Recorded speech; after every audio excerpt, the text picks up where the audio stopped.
Hello everybody, in today's video we're going to be going over two upcoming possible tropical storms. We have Invest 95L down into the eastern Atlantic. That'll be making its way to the west, and as it does so, it might also attain tropical storm status. And then we have Tropical Depression 4, which right now is expected to become our next tropical storm. So tropical storms Danny and Elsa are both what could be happening over the next couple of days. We're going to be giving you the updates on these storms. We're just kind of giving you all the information you need to know about these storms so that you can plan ahead for when these storms impact your area. Taking a look at the current National Weather Service page, you can see that we have all those excessive heat warnings in effect for the western United States, and that's in that purple color. We have in the orange some heat advisories for the northwest and also the northeast. We have some red flag warnings in a little bit of California, and then we have flood watches which go from Illinois and Indiana all the way down into New Mexico and Texas. Yesterday we had a high temperature of 122 degrees Fahrenheit in Death Valley, California, with a low temperature of 29 degrees in Peter Sinks, Utah. The highest rainfall report was in Lenora, Texas, where they got 6.05 inches of rain, and there were no snowfall reports as of yesterday.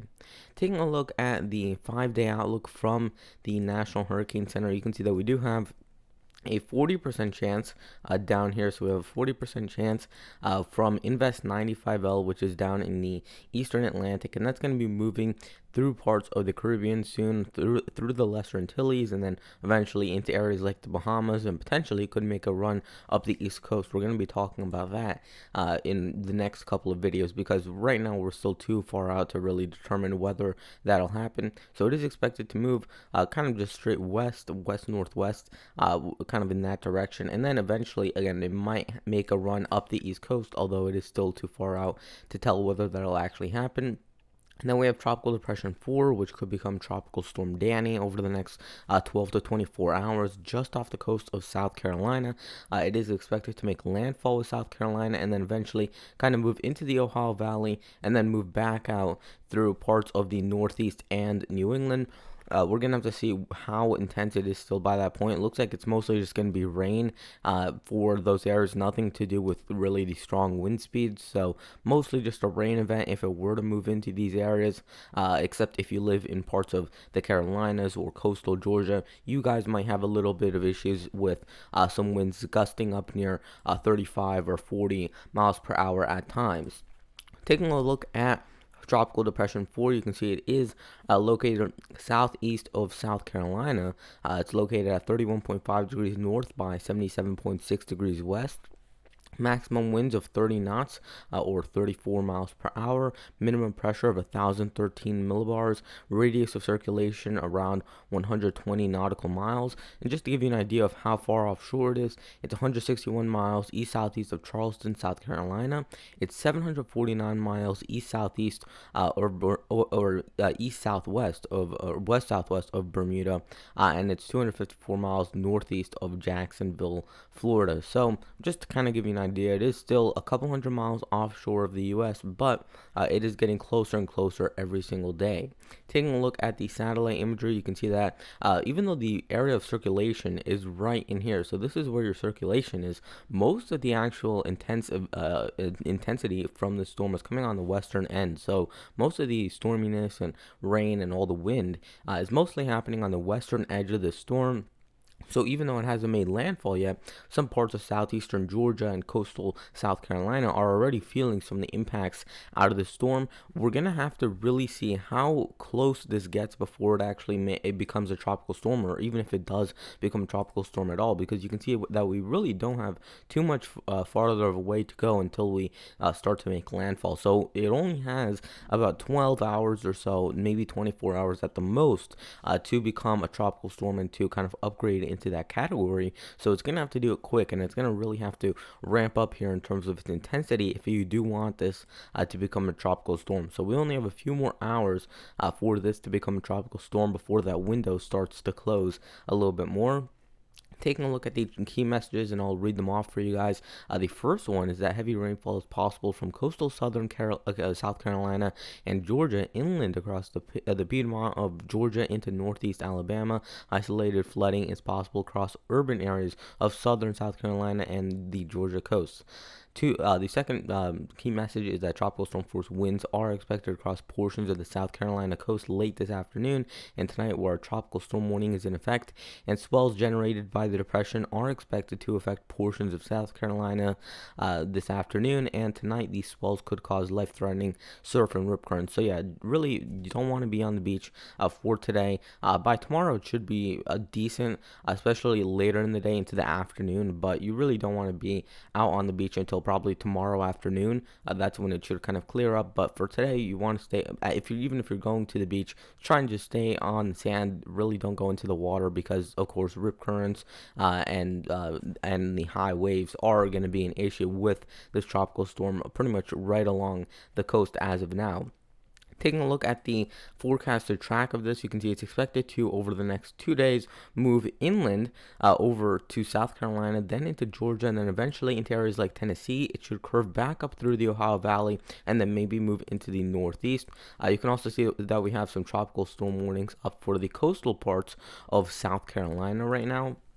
If you look at what the early track guidance is from multiple different models, you can see that they are in quite good agreement with the National Hurricane Center. And then extending this out a little bit more, you can see that we have some models which want to bring this a little bit further to the north. So you would be expecting kind of a track somewhat like this. Other models are keeping this to the south and moving into parts of the mid-Atlantic and parts of the coastal northeast. So there are still two different tracks with this, although I'm not expecting this to be an intense storm by that point. So really, by that point, we're just tracking where the heaviest rainfall is going to be. We're not really talking about too much in terms of winds, because winds by that point are going to be quite weak with this system. If we look at the cycle intensity guidance, a few of these are expecting this to become a tropical storm. So we do have some that are expecting this to become a tropical storm, others just keeping this as a tropical depression. The National Hurricane Center is expecting this to become a tropical storm, so we'll have to see. Some of these models, and I would say actually a majority, are keeping this actually lower in intensity. It's all going to depend on how quickly this can intensify. Again, we only have about a 12 to 24 hour period.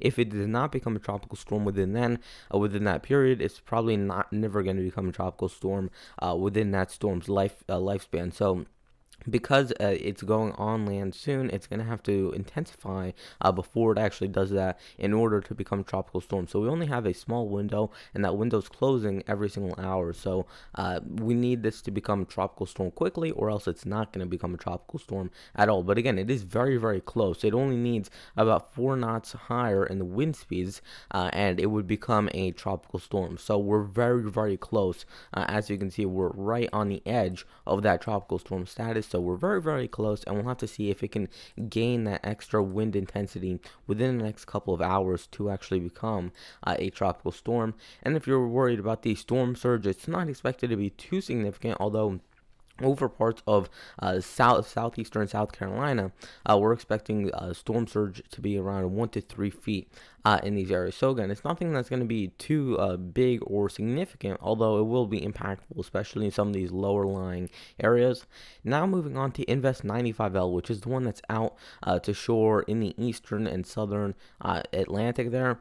Invest 95L potentially could be tropical cyclone Elsa or tropical storm Danny if the tropical depression does not actually intensify. And again, that's really still up in the air. I'll give it a 50-50 shot of actually becoming a tropical storm.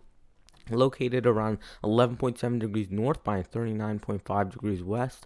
Maximum winds of 25 knots or 29 miles per hour. Minimum pressure of 1,009 millibars. Radius of circulation 200 nautical miles. It's located about 1,016 miles southwest of the Cape Verde Islands and about 1,352 miles east-southeast of Barbados. So you can see it's quite a ways out there. It's about 1,000 miles either way from any sort of landmass landmass. It's only about 500 to 1,000 miles north of South America by this point, but still, it's very, very far out there. It's basically just a fish storm by this point, but it will eventually make some impact with the Caribbean islands. So, taking a look at the satellite imagery, you can see that it is located down here in the eastern Atlantic. It was yesterday, it was somewhere around here, and now it's kind of moved a little bit further northwest, and now it's going to start to move into parts of the Caribbean over the next couple of days. You can see that we do have a little area of Saharan dust and a little layer there in parts of the Lesser Antilles and some of the areas surrounding there. Although this is gradually moving to the west, and what I think is probably going to happen is that this will just move to the west at the same clip that this storm is moving to the west. So both of them really won't interact with each other, or doesn't look like they'll interact with each other at this point.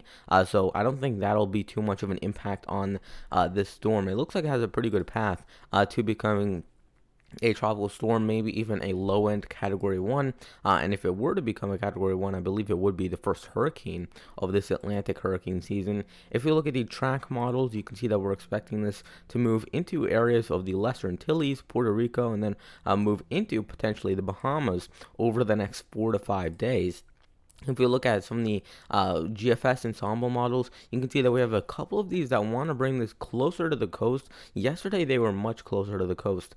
They were kind of showing something like this. But now they've moved further east. We'll have to see, does this move back further to the west again? There are still a bunch of questions with this storm in particular, especially with the track. It's more certain that this one is going to become a tropical storm than the tropical depression, which is out near South Carolina. But again, there are still a few questions that are left unanswered. You can see that for the most part, we're expecting this again to move into the Lesser Antilles, Barbados, those areas, and then move up near Puerto Rico, and then eventually curve to the north and northeast after that happens. If we look at the intensity guidance for the storm, you can see that it is expected for almost all the models to become a tropical storm, or at least on the very, very low end, a high-end tropical depression. And then again, we don't know how high that ceiling is going to be for this weather as it moves past Puerto Rico and as it moves past the Caribbean.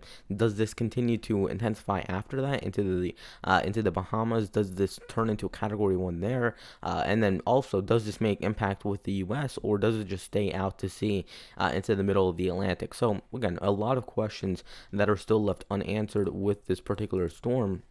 If we look at the amount of OHC tropical, the heat potential in the Atlantic, or the ocean heat content, whatever you want to phrase it, you can see that we do have elevated amounts, especially over the Caribbean, the Bahamas, and over the southeast, especially offshore of the southeast as well. So both of these storms have a fairly decent path through some level of OHC, or ocean heat content.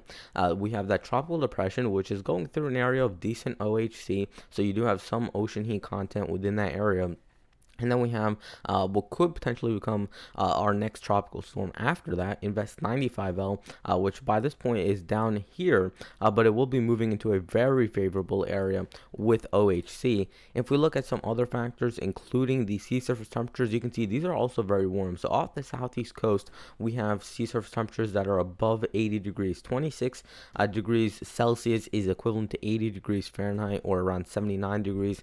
And usually the benchmark that most hurricane forecasters use for whether it's a favorable environment for hurricane or tropical storm development is that 80-degree threshold. So if you have sea surface temperatures above 80 degrees or at 80 degrees, you can usually get a storm to intensify. Of course, there are other factors to it, but at least if you have 80-degree sea surface temperatures, you can get that storm to intensify. If it's lower than that, on this map, that would be in the greens or the blues. That's where it's less favorable. You can see that both areas, Invest 95L and that tropical depression near South Carolina, are both going into areas that have sea surface temperatures above 80 degrees Fahrenheit, even approaching 85, maybe closer to 88 or 89 degrees Fahrenheit, especially for Invest 95L, where it's going through areas in the Caribbean with much warmer sea surface temperatures. So that is very favorable for these storms, and especially for development of these storms.